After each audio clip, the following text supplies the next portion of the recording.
The movie Girl Boy Bakla Tomboy tells the story of a quadruplets. So we have this one straight male, one straight female, gay, and then lesbian. Their story started at birth. Kato nga time kay they were separated due to their parents' conflict. And after a year kay nag-reunite sila because sa iyang papa nga kinahanglan og liver transplant.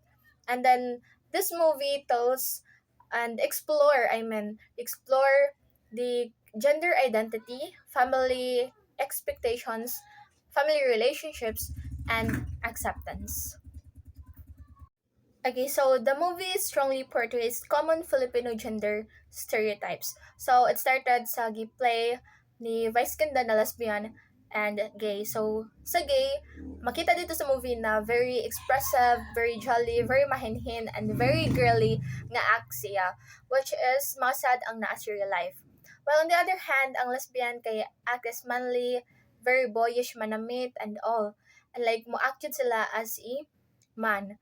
So, though the movie might be funny and comedy siya, but it shows there and it reflects there how Filipino people often limit the gender expressions because of the gender expectations.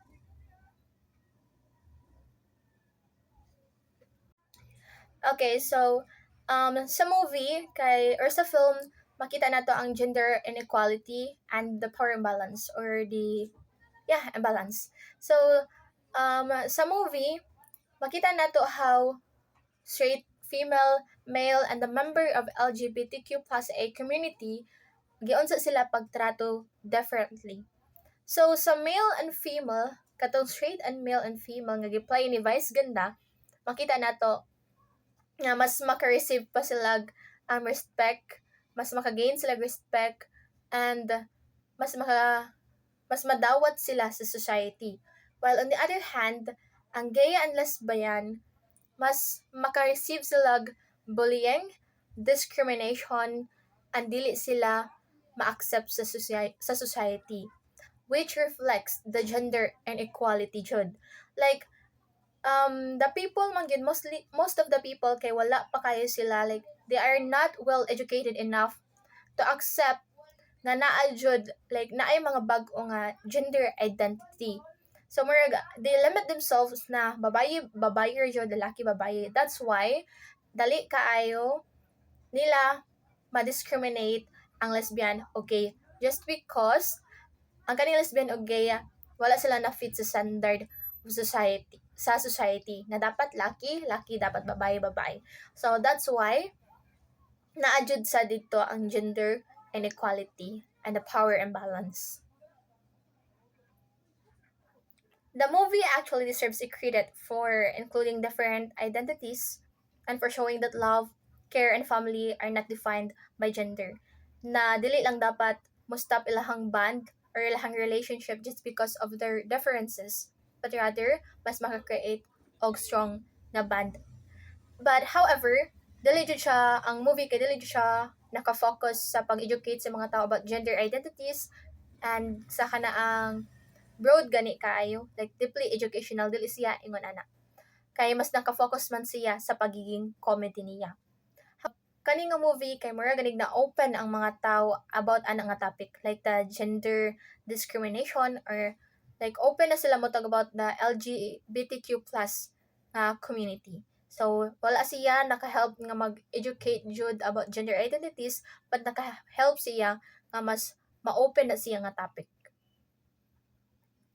The moral that I get sa pag-watch nako sa movie or sa pag-reflect nako is sa toong members sa family, each one of us has our own way of expressing ourselves and gender identities.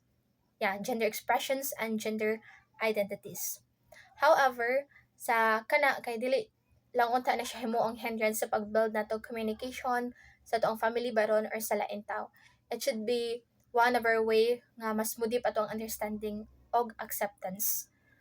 But again, sa kaniyang society naman, sa culture society kay more ganig wala pa sila naanan sa modern sa kung unsa na ang naa karon, but they were stuck pa sa kagahapon.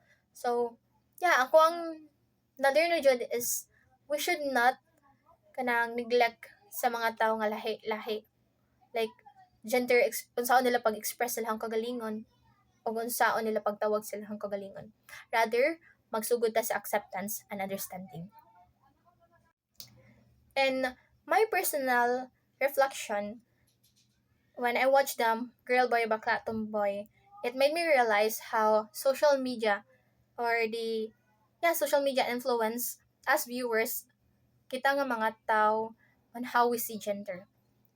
If we promote gender discrimination, wala jud like mosad ang maka-influence sa mga tao. But if we promote equality, acceptance, and understanding, then mausad ang makuha sa mga tao. Like they will be dili tanan pero mulag ma-open gani sila and then mas ma-educate sila about ang topic.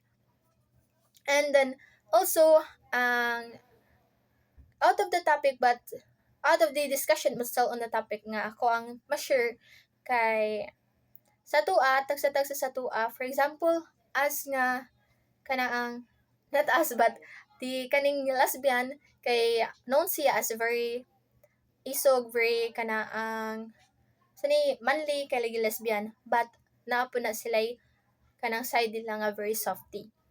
And then ang kaning gay naman known sila as mahinhin and all pero after all nagihapon sila side nga manly. So yeah, like maskin kanang lesbian pa na maskin gay, we're all have the side po di ay nga soft nga manly kay we're all humans man after all. Like kita tanan kay maka-feel ana nga emotions and kita tanan na tagsa-tagsa nga kakayahan nga mabuhat na siya. So ako ra jud nakuha nga lesson kay let's not discriminate everyone just because of their differences. Kay kita pod mismo na ay difference. Like sa to ang pag-express sa taong kagalingon. So, yeah, understanding and acceptance should be our biggest kanaang focus sa aning nga topic. In conclusion, kita tanan whether lalaki pa na dira nga straight, babae pa na dira nga straight, gay, lesbian, or any member of the LGBTQ plus A community deserve gihapon tag love, respect, and acceptance. Kay again, we're all humans and deserve jud na nato ang acceptance ug understanding regardless of our differences.